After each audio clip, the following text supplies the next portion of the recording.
இந்த பட்டிமன்ற மேடைகளில் எப்படி பேசணுன்றதுக்கான சில மரபுகள் இருக்கு. மரபுகளை மீறுவது தான் அடுத்த கட்டத்துக்கு போகிற வழி, அது எனக்கு தெரியும். அதனால் சில அடிப்படையான மரபுகளை கைவிடவே கூடாதுன்னு அவர் ரொம்ப உறுதியாக இருப்பார்.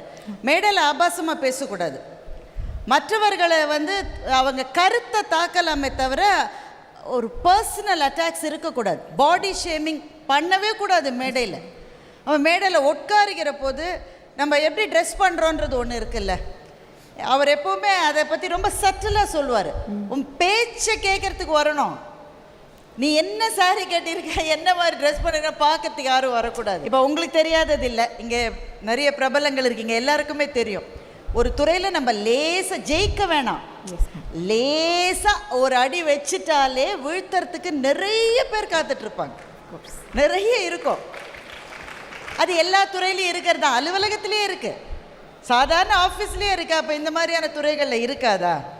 அந்த மாதிரியான சந்தர்ப்பங்களில் நாமெல்லாம் என்ன பண்ணோம், போய் மம்மி என்ன இந்த மாதிரி அப்படி தானே, அப்படி அவர்கிட்ட சொல்கிற போது அதெல்லாம் அப்படி தான் இருக்கும்.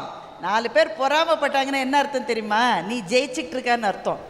அதனால் மேலே போய்கிட்டே இரு அப்படின்னு பல சமயங்களில் சோர்ந்திருந்த போதெல்லாம் அதற்கான ஒரு உந்து சக்தியை அவர் கொடுத்துருக்காரு. பட்டிமன்றன்ற ஃபார்மேட்டை அவர் தான் வேறு எல்லைகளுக்கு எடுத்துகிட்டு போனார். எப்படின்னாக்கா ஒரு காலகட்டத்தில் பட்டிமன்றத்தில் பேசுறதுக்கு இல்லை, கேட்கறதுக்கு கூட பெண்கள் வரமாட்டாங்களாம், பெண்களே வெளியில் வராத ஒரு காலகட்டம். அப்போ இவருடைய பட்டிமன்றங்களை பார்க்கறதுக்கு தான் பெண்கள் கூட்டம் கூட்டமாக வர ஆரம்பித்தாங்க. அதனால் இந்த துறையில் நான் இருக்கிறதுக்கு அவரை மாதிரியான மிகப்பெரிய மனிதர்களினுடைய ஆசீர்வாதம் ஒரு காரணம்.